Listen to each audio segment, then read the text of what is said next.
नमस्कार दोस्तों, आप सभी का भारतीय अर्थव्यवस्था के विकास की नई सीरीज में बहुत बहुत स्वागत है। जैसा कि आप जानते हैं कि मैं पहले ही आपको इस बुक के 4 चैप्टर पढ़ा चुका हूं।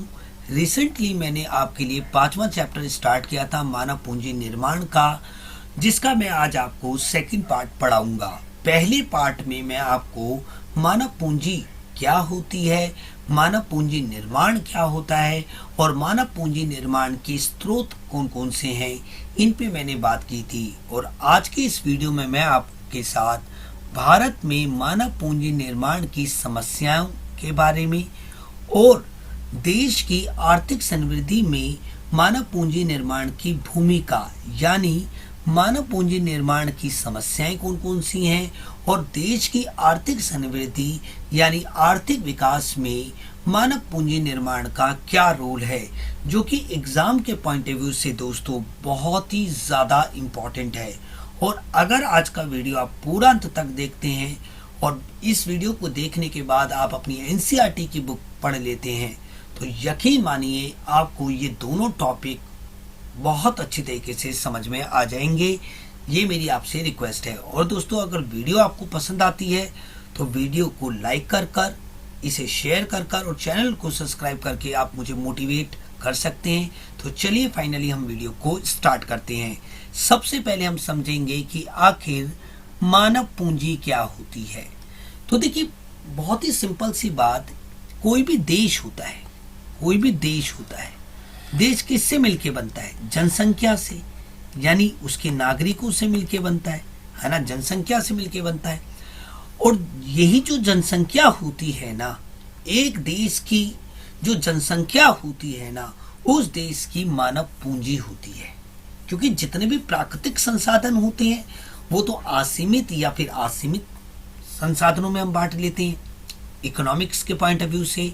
और जो लिविंग होते हैं, जिसमें स्पेशली एनिमल और एनिमल में ह्यूमन यानी मानव होते हैं, जिसे हम जनसंख्या कहते हैं। ठीक है, मानव की जनसंख्या। तो मानव की जनसंख्या यानी मानव ही उस देश की मानव पूंजी होती है। बहुत ही सिंपल सी बात है। अब बात करते हैं मानव पूंजी निर्माण क्या होता है।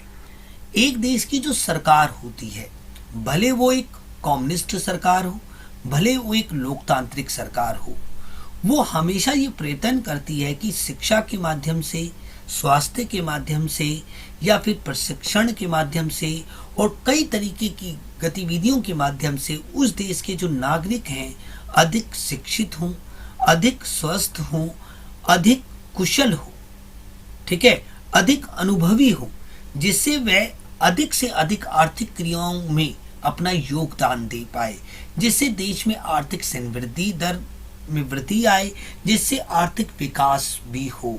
तो हर देश का उद्देश्य होता है आर्थिक समृद्धि दर को बढ़ाकर आर्थिक विकास के उद्देश्य की प्राप्ति करना।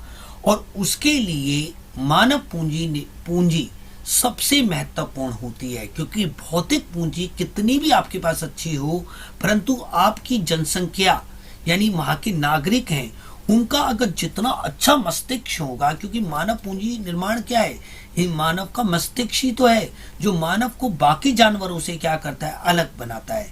देखिए, आज मानव यानी ह्यूमन बीइंग यानी ह्यूमन इस पूरे अर्थ में डोमिनेट क्यों कर रहा है, क्यों उसका प्रभुत्व है? क्योंकि उसके पास ब्रेन है, बाकियों के पास नहीं है। इन मानव के पास जो ब्रेन है ना, और उसने अपनी ब्रेन की शक्ति से क्या कुछ नहीं अचीव कर लिया है, सिर्फ एक मौत को छोड़ दीजिए दोस्तों। बाकी मानव ने अपने मस्तिष्क के बल पर आज की डेट में और साइंस के माध्यम से काफी चीजों को प्राप्त कर लिया। जैसे कि ये कंप्यूटर ही देख लीजिए, आज मैं आपको पढ़ा सकता हूँ, आप मुझसे पढ़ सकते हैं, भले आप दुनिया के किसी भी कोने में बैठ के मेरा ये वीडियो देख रहे हैं, तो ये मानव मस्तिष्क की ही उपज है। तो मानव पूंजी निर्माण क्या है? मानव पूंजी निर्माण क्या है? बहुत ही सिंपल सी बात है। एक देश की जो सरकार होती है वो अपने देश को शिक्षा, स्वास्थ्य और प्रशिक्षण के माध्यम से उनके कौशलों में क्या करती है, वृद्धि करती है, स्किलफुल बनाने की कोशिश करती है, ताकि वो अधिक से अधिक आर्थिक गतिविधियों में भाग लें, योगदान दें, जिससे देश में आर्थिक समृद्धि आए। आर्थिक समृद्धि आएगी तो देश का आर्थिक विकास होगा और देश विकासशील देश वो धीरे धीरे विकसित देश में क्या होगा, कन्वर्ट होगा। तो ये बात आप मुझसे समझने की कोशिश मैं आपको करा रहा हूँ। अब आप जानते ही हैं दोस्तों कि भारत कैसा देश है।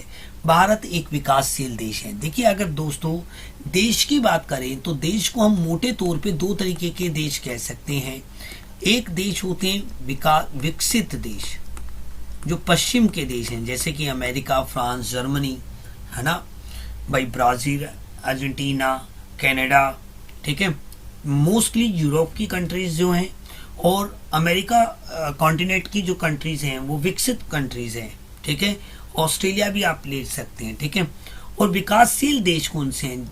जो ज्यादातर पूर्व के देश हैं। किसके? पूर्व के देश हैं, जैसे कि भारत हो गया, बांग्लादेश हो गया, भूटान हो गया, श्रीलंका हो गया, म्यांमार हो गया, कंबोडिया हो गया, वियतनाम हो गया। ये ज्यादातर देश कैसे हैं? विकासशील देश हैं, गरीब देश हैं, विकसित देश जो कि अपने समय से आगे हैं, जहाँ पे उद्योगीकरण है, यानी वो बड़े बड़ी मैन्युफैक्चरिंग करते हैं। यहाँ पे वस्तु तथा सेवाओं का बहुत ज़्यादा उत्पादन होता है।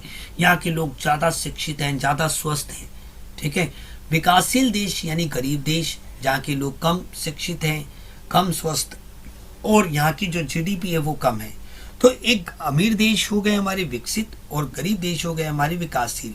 और भारत, आप जानते हो कि भारत एक विकासशील देश है, ठीक है।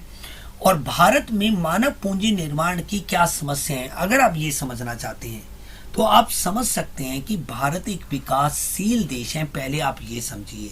अब भारतीय सरकार को जब मानव पूंजी निर्माण करना है तो उसके सामने कौन कौन सी समस्याएं आती हैं, अब मैं आपको ये समझाऊंगा वन बाय वन करके। सबसे पहले हम बात करते हैं कि भारी व तेजी से बढ़ती हुई जनसंख्या का दबाव। देखिए, भारत में भारतीय सरकार, भले वो केंद्र सरकार हो, भले वो राज्य सरकार हो, भले वो ग्राम पंचायतें हों या भले वो नगर पालिकाएं हों, कैसी भी प्रकार की सरकार हो, किसी भी स्तर की सरकार हो, कैसी भी सरकार हो, वो नीति बनाती है, वो आर्थिक नियोजन करती है 10 बच्चों का, और बच्चे पैदा होते हैं 100, तो 90 बच्चों की कहाँ से पूर्ति की जाएगी। भारत को जो सन 1947 में यानी 15 अगस्त 1947 में आज़ादी मिली, उसके बाद भारत की जो जनसंख्या है लगातार बढ़ती रही है, सिर्फ बड़ी ही बड़ी है, घटी नहीं है एक बारी भी। और भारत दुनिया में दूसरे नंबर पे, सेकंड नंबर पे आता है जनसंख्या के आधार पर। अगर पूरा विश्व है और पूरे विश्व में 7 महाद्वीप हैं, ठीक है। कितने महाद्वीप में? 7 महाद्वीप हैं दोस्तों। और एशिया महाद्वीप में भारत आता है और भारत दुनिया में सबसे ज्यादा जनसंख्या वाला दूसरा सबसे बड़ा देश है। पहले नंबर पे कौन है? चाइना। और भारत की जो जनसंख्या वो 135 करोड़ प्लस है दोस्तों। आप ये बात समझिए। तो इससे आप अंदाजा लगा सकते हैं कि भारत में अगर सबको शिक्षा देनी है या सबको स्वास्थ्य देना है या सबको प्रशिक्षण देना है और कोई भी ऐसी गतिविधि देनी है जो सब तक पहुंचाई जाए, ऐसा करना लगभग असंभव जैसा लगता है। क्यों लगता है? क्योंकि भारतीय सरकार की जो जीडीपी है, जो राष्ट्रीय आय है, जो देशी आय है, वो उसकी जनसंख्या के हिसाब से कम है, क्योंकि उसका ज्यादातर पैसा कुछ ही बड़े बड़े उद्योगपतियों के पास है। और आप ऐसा समझ लीजिए, जो 80% पैसा है वो 20% लोगों के पास है, और जो 20% पैसा है ना वो 80% लोगों के पास है। जो आय का जो असमान वितरण है ना, उसके कारण भी मानव पूंजी निर्माण मुझे असंभव सा लगता है। पर जितना भी हो रहा है, काफी कांग्रेस की गवर्नमेंट ने 2014 तक काफी 47 के हिसाब से 2014 तक भारत ने बहुत ही अच्छा आर्थिक विकास और आर्थिक समृद्धि दर की थी। 8% की जीडीपी हमारी बढ़ रही थी और हम पूरे विश्व में सबसे फास्टेस्ट इकोनॉमी थे। और फिर 2014 में चुनाव हुआ और बीजेपी गवर्नमेंट आई। उसके बाद क्या हुआ है आप सब जानते हैं मुझसे ज़्यादा। तो आप ये समझ लीजिए कि पहला सबसे बड़ा कारण ये है कि जनसंख्या। भारत की जनसंख्या बहुत ज़्यादा है, जिसके वजह से भारतीय सरकारों को, किसी भी प्रकार की सरकार को नीतियां बनाने में और उसे इम्प्लीमेंट करने में काफ़ी परेशानी आती है, जिसके कारण भारत में मानव पूंजी निर्माण में बहुत ज़्यादा प्रॉब्लम आती है। दूसरी बात करते हैं संसाधन। संसाधन क्या होते हैं, मैं अगर आपसे कहूँ, जो मानवीय आवश्यकता की पूर्ति करे उन्हें संसाधन कहते हैं। जैसे फल हो गया, अनाज हो गया, पेट्रोल हो गया, डीजल हो गया, भूमि हो गई, श्रम हो गया। जितने भी हमारे संसाधन हैं, जितने भी संसाधन हैं जो कि हमारी आवश्यकताओं को पूर्ति करते हैं, वो हमारी मांग की तुलना में, भाई भारत की जो जनसंख्या है वो बहुत ज़्यादा है, तो नेचुरल सी बात है उनकी मांग ज़्यादा है। जबकि प्रगति में इन सभी चीज़ों की एक लिमिटेड मात्रा में सप्लाई है, मांग बहुत ज़्यादा है, पूर्ति बहुत कम है, जिसके वजह से हमारे संसाधन क्या है, अपर्याप्त है, अनसफिशिएंट है सारों की आवश्यकताओं को पूरा करने में। सभी को शिक्षा देना, सभी को स्वास्थ्य देना, भारत के हर एक राज्य में, भारत के हर एक ग्रामीण क्षेत्र में, भले वो पर्वतीय इलाका हो, भले वो तटीय इलाका हो, भले वो मारुस्थलीय इलाका हो, थोड़ा सा संभव लगता है, क्योंकि एक तो जनसंख्या का दबाव बहुत ज़्यादा है और दूसरा दोस्तों संसाधन भी कम है। तो ये दो एक महत्वपूर्ण कारण हो गए कि भाई पहला कि जनसंख्या और दूसरा जो हमारे संसाधन हैं वो उतनी मात्रा में नहीं है जितनी इनकी मांग है। तो आई थिंक आपको ये दो पॉइंट क्लियर हो गए। अब बात करते हैं प्रतिभा। प्रतिभा का मतलब टैलेंट। टैलेंट की बात करें तो यहाँ पे लिख रखा है कि पलायन की समस्या। अब भाई प्रतिभा क्या होती है, जैसा कि आप जानते हैं कि भारत की जो जनसंख्या है, यहाँ पे रोजगार की क्या है, बहुत कमी है।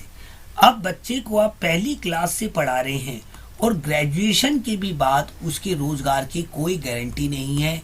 लोग बाग बीएससी करके बीटेक कर कर भी बेरोजगार हैं। और आप जानते हैं कि जैसा कि 2014 के बाद तो आप देख रहे हैं कि बेरोजगारी ने अपने पिछले 70 साल का रिकॉर्ड तोड़ दिया और 14 करोड़ लोग क्या हो गए हैं, बेरोजगार। जिसके 3 सबसे बड़े रीजन मेरी नज़र में जो हैं, पहला नोटबंदी, दूसरा जीएसटी और तीसरा लॉकडाउन।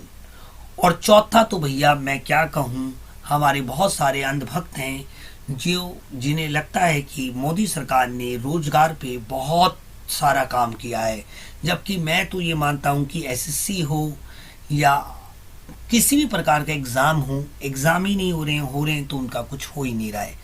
तो बेरोजगारी की जो समस्या है वो बहुत ज़्यादा है। तो जैसे कि यहाँ के जो पढ़े लिखे लोग हैं, जो अच्छे डॉक्टर हैं, इंजीनियर हैं, ठीक है, टीचर्स हैं, नर्सेज हैं, तो उन्हें बाहर देशों में अच्छी नौकरी मिल जाती है जहाँ पे उनकी अच्छी सैलरी होती है, तो वो भारत को छोड़ के दूसरे देशों में चले जाते हैं। जैसे पंजाब के बहुत सारे टैलेंटेड लोग कनाडा में शिफ्ट हो जाते हैं। क्यों हो जाते हैं भाई, बिहार के लोग हो गए, यूपी के लोग हो गए, गुजरात के लोग हो गए। भारत में टैलेंट की कोई कमी नहीं है, बट उस टैलेंट को सही प्लेटफॉर्म देने वाले की बहुत समस्या है, क्योंकि भैया सरकार का इनिशिएटिव ही नहीं है। क्योंकि बेरोजगारी अपनी चरम सीमाएं तोड़ गई है, तो यहाँ पे भूखा मरने से अच्छा है कि लोग कहते हैं, सोचते हैं कि भैया नौकरी तो करनी है, देश में करे या बाहर करे। तो भारत का जो अधिकांश जो टैलेंट है, जो प्रतिभा है, वो दूसरे देशों की तरफ पलायन कर जाती है। जैसे यूरोप की कंट्रीज में चली जाती हैं, अमेरिका महाद्वीप में चली जाती हैं, क्योंकि वहाँ पे उनको सैलरी ज़्यादा मिलती है। तो इसलिए ये भी एक बहुत बड़ा रीज़न है, क्योंकि अगर वो भारत में रहे, अच्छे डॉक्टर, अच्छे इंजीनियर भारत में रहे, तो और अच्छे अपने जैसे डॉक्टर, साइंटिस्ट, टीचर्स डेवलप करेंगे, जो कि आगे चल के और करेंगे, जिससे भारत में आर्थिक विकास आएगा। पर दिक्कत की तो बात यह है कि प्रतिभा का भारत में क्या होता है, पलायन हो जाता है, वो दूसरे देशों में चली जाती है। तो आई थिंक आपको तीसरा टॉपिक भी समझ में आ गया। चौथा पॉइंट, मानव संसाधन के उचित प्रबंध का अभाव। मानव संसाधन के उचित प्रबंध का अभाव। अब मानव संसाधन, अब देखिए मानव संसाधन क्या है, मैंने आपको बता दिया किसी भी देश की जो जनसंख्या होती है वही उसका मानव संसाधन होता है। अब उसका उचित प्रबंध मतलब क्या? बहुत ही सिंपल है कि भारत का प्रबंध में ना पांच चीजें होती हैं। अगर आप बिजनेस स्टडी, अगर आपने पढ़ा हो मैनेजमेंट 12वीं क्लास में, पांच चीजें होती हैं दोस्तों बिजनेस स्टडी में यानी प्रबंध में। पहला होता है नियोजन। क्या होता है? नियोजन, जिसे हम प्लानिंग कहते हैं। दूसरा होता है संगठन, ठीक है, दूसरा होता है संगठन। तीसरा होता है हमारा नियुक्तिकरण। क्या होता है? नियुक्तिकरण यानी स्टाफिंग, ऑर्गेनाइजेशन। चौथा होता है हमारा निर्देशन। क्या होता है? निर्देशन यानी डायरेक्शन। और पांचवा होता है हमारा नियंत्रण। इन पांचों कार्यों को सम्मिलित रूप से आप क्या कहते हैं? प्रबंध कहते हैं यानी मैनेजमेंट कहते हैं। अब मैनेजमेंट का बहुत अभाव है कि भारतीय सरकार, भले वो केंद्र सरकार हो, भले वो राज्य सरकार हो, भले वो ग्राम पंचायतें हों, भले वो नगर पालिकाएं हों, उनके क्षेत्र में जितने भी जनसंख्या आते हैं, जितने भी नागरिक आते हैं, एक तो उनकी प्लानिंग में कोई दम नहीं है। प्लानिंग कर भी लेते हैं तो वो संगठन जो उसके लिए आवश्यक संसाधन होते हैं वो ढंग से नहीं जुटा पाते।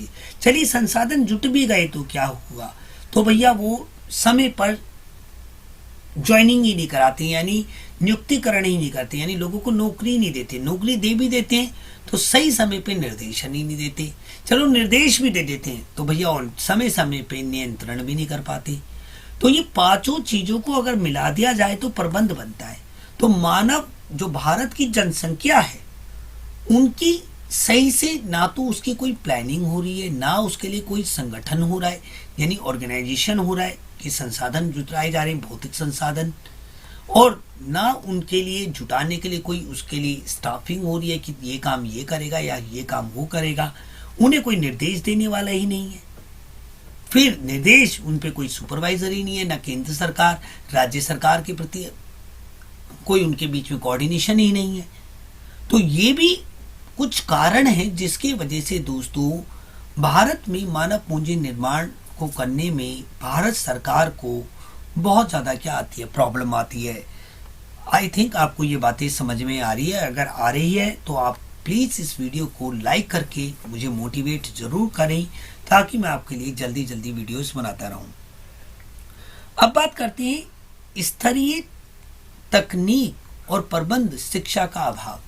ये तो एक बहुत ही ज़्यादा इम्पोर्टेंट बात है कि भारत के पास ना तकनीक ही नहीं है।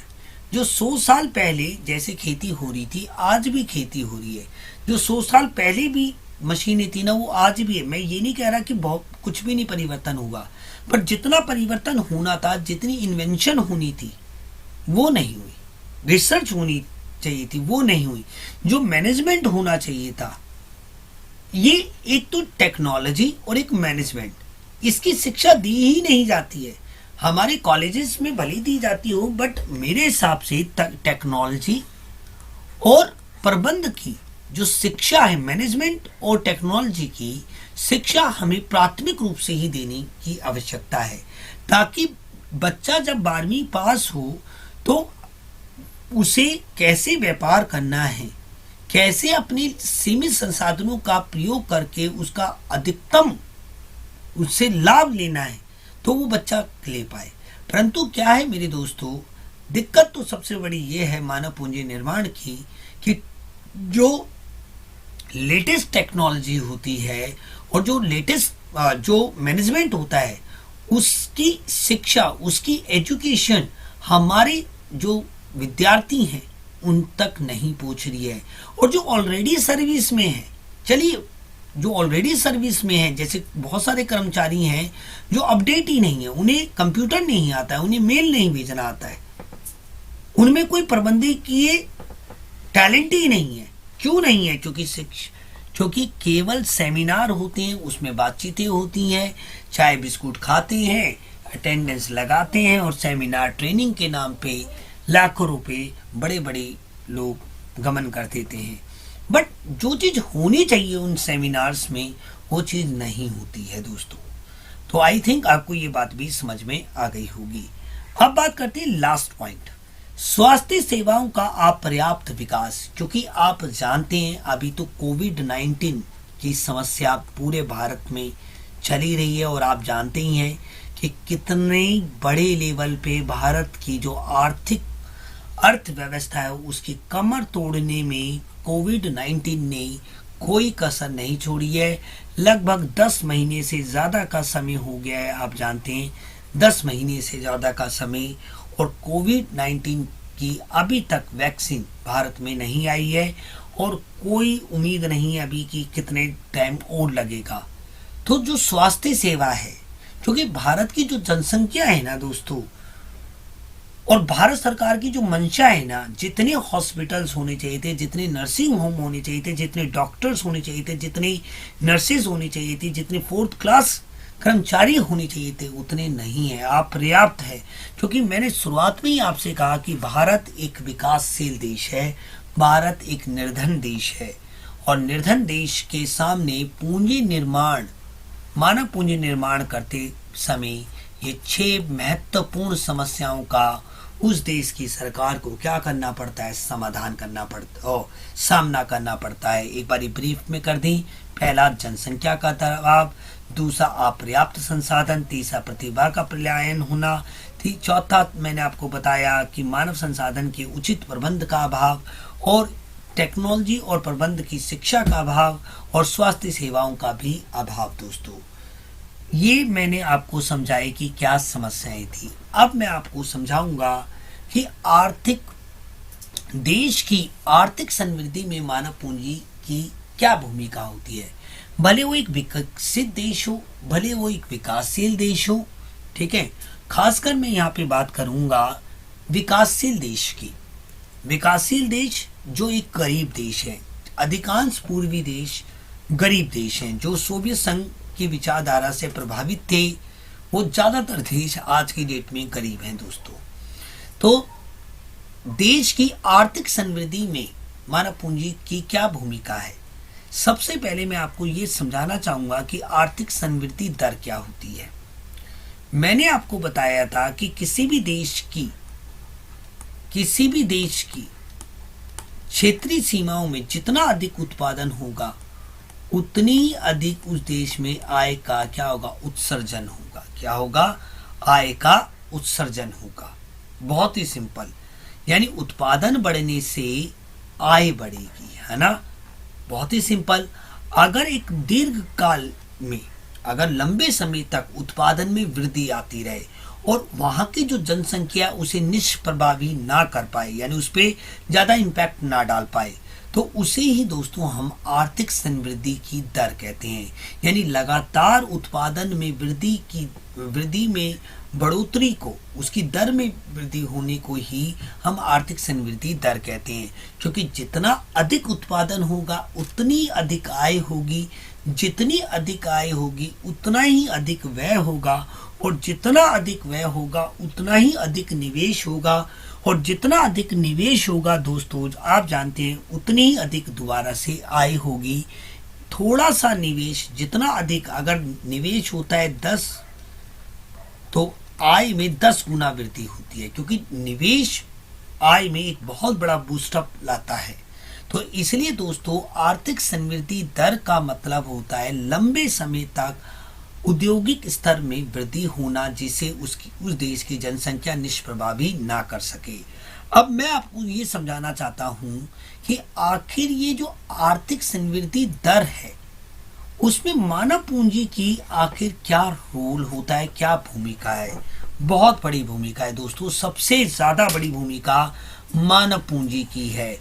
अगर कोई देश है, छोटा देश है, कम संसाधन है, बट उसकी जो मानव है, जितनी भी जनसंख्या कम ही है, बट सारे ही वेल एजुकेटेड है, वेल टैलेंटेड है, तो आप देखिए उसकी जो जीडीपी है उससे बड़े दुगने क्षेत्रफल के देश की नहीं होगी, भले उसकी जनसंख्या भी ज्यादा हो।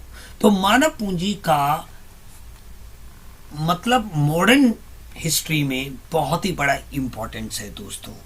इससे पहले आप कह सकते हैं कि भौतिक पूंजी का महत्व दिया जाता था, बट अब भौतिक पूंजी की जगह पे मेरे दोस्तों मानव पूंजी उसका स्थान लेती जा रही है आधुनिक विश्व में। तो पहली बात मैं आपसे करूं तो पहली भूमिका क्या है, कुशलता और उत्पादकता के स्तर को बढ़ाता है।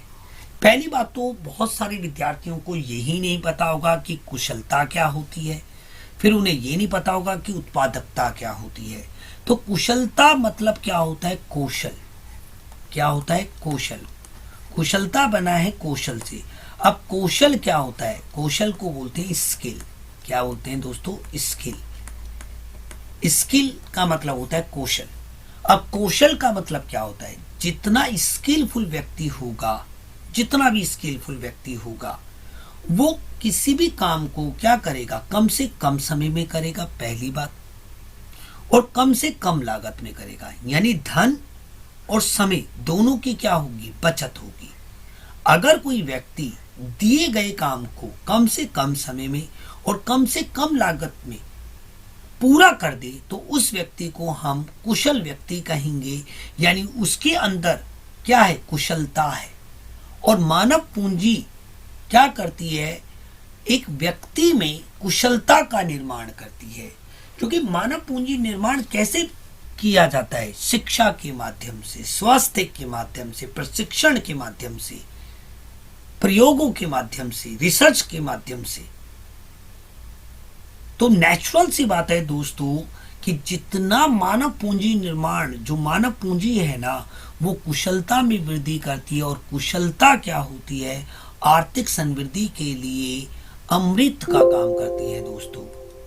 मैं थोड़ा अब हम बात करते हैं कि उत्पादकता क्या होती है। देखिए दोस्तों, उत्पादकता का सीधा सीधा रिलेशन होता है कुशलता से। क्योंकि जितना व्यक्ति कुशल होगा वो कम से कम संसाधन में भी अधिक से अधिक उत्पादन कर पाएगा।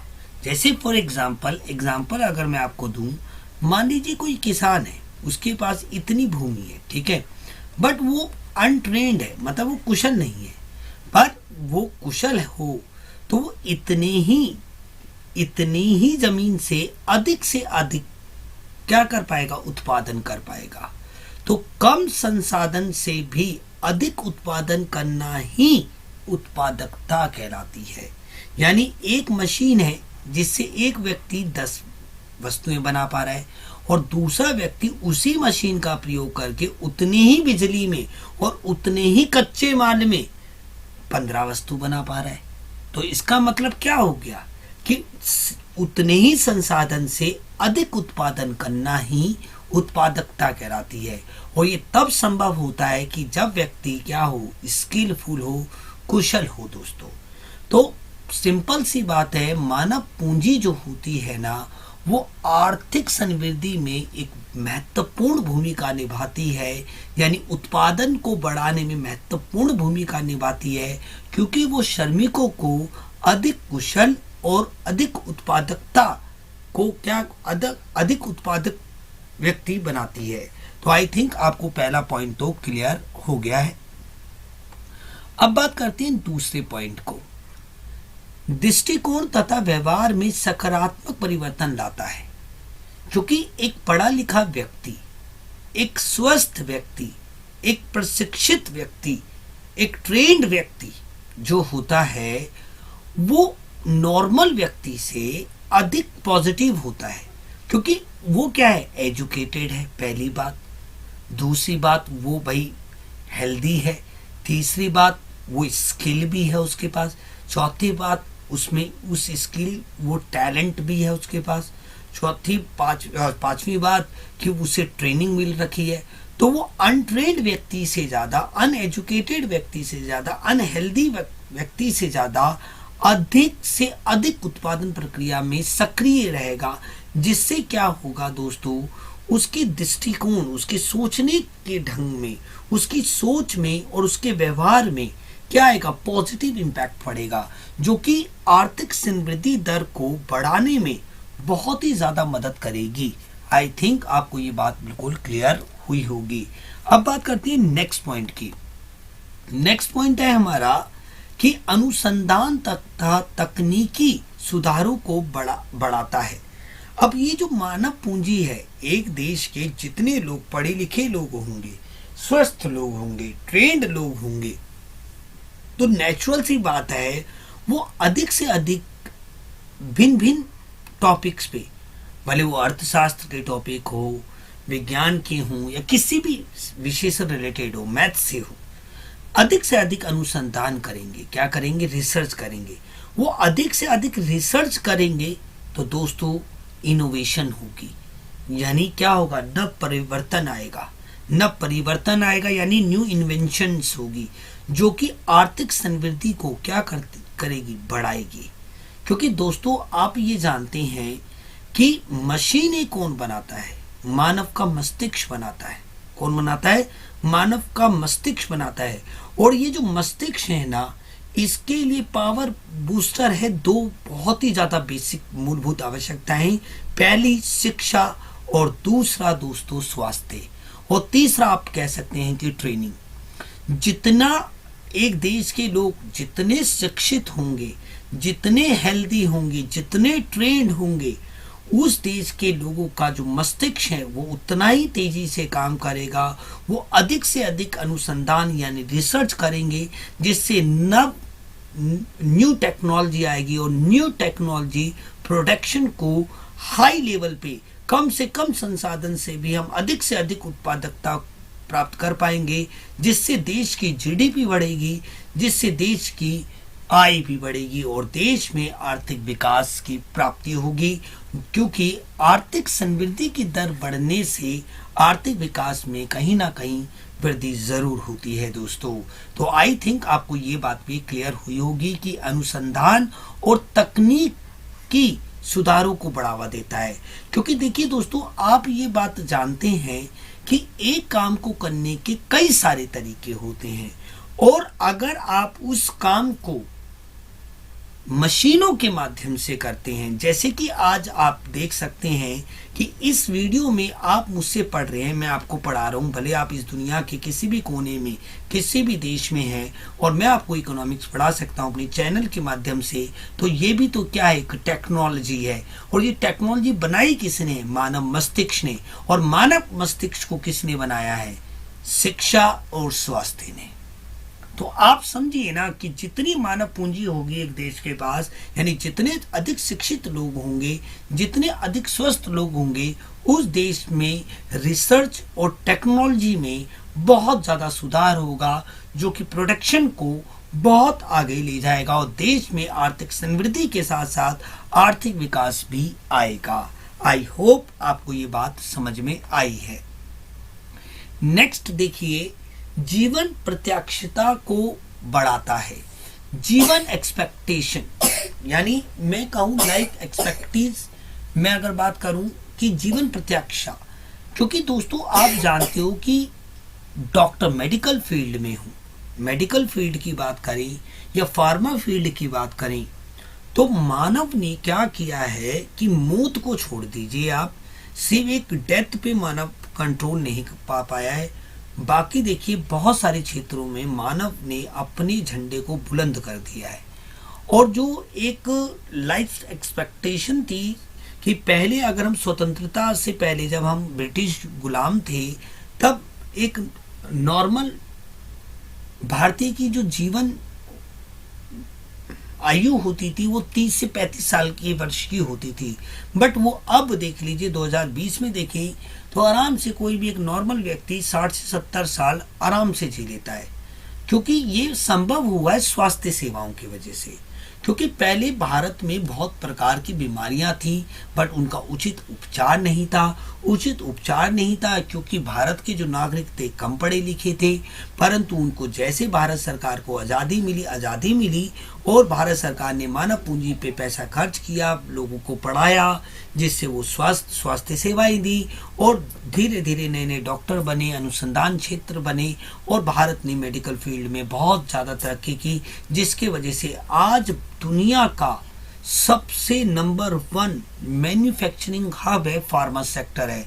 मतलब पूरी दुनिया में इतनी दवाइयों की मैन्युफैक्चरिंग नहीं होती जितनी अकेले भारत में होती है। आप इससे अंदाज़ा लगा सकते हैं।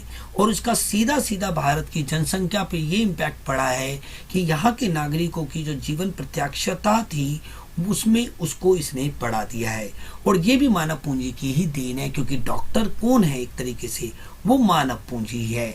क्योंकि आज हम देखिए, आपने ये देखा होगा, भले भारत की खुद की वैक्सीन यानी कोवैक्सीन कोविड-19 से लगभग अपने फाइनल स्टेज पे है, जो कि एक काबिल तारीफ बात है। क्योंकि 10 महीने के अंदर ICMR की निगरानी में हम लगभग दवाई को प्राप्त कर चुके हैं। तो आप ये भी एक बहुत बड़ी अचीवमेंट है, आप इसको समझ सकते हैं। आई थिंक ये बात आपको समझ में आई होगी, है ना। इसके बाद हम बात करते हैं जीवन स्तर को ऊंचा उठाता है। जीवन स्तर को ऊंचा उठाता है यानी जीवन स्तर को ऊंचा उठाता है मतलब क्या यार, देखिए ना, आप सोच के देखिए कि अगर एक देश के नागरिक जितने पढ़े लिखे होंगे, जितने स्वस्थ होंगे, जितने ट्रेंड होंगे, जितने उनमें नॉलेज होगी, उनमें कौशल होंगे, तो उनमें क्या होगी, ईमानदारी आएगी, देशभक्ति आएगी, ठीक है। उनके व्यवहार में सकारात्मक परिवर्तन आएंगे, जिससे उस देश का जो जीवन स्तर है, जो लाइफ स्टाइल है, उसमें बढ़ोतरी होगी। तो आई थिंक आपको ये सारी की सारी चीज़ें मैंने समझाने में सफल रहा हूँ। आपको वीडियो कैसा लगा प्लीज़ मुझे कमेंट बॉक्स में बताना बिल्कुल भी ना भूलें। और अगर आपको वीडियो अच्छा लगा तो प्लीज़ इस वीडियो को लाइक ज़रूर करें, शेयर ज़रूर करें, और अगर चैनल पे पहली बार आए थे तो हमें ज़रूर सब्सक्राइब करें। और अभी तक अगर आप हमारे साथ बने हैं तो मैं आपका तहे दिल से आभारी हूँ। मिलते हैं दोस्तों अगली वीडियो में। जय हिंद, जय भारत।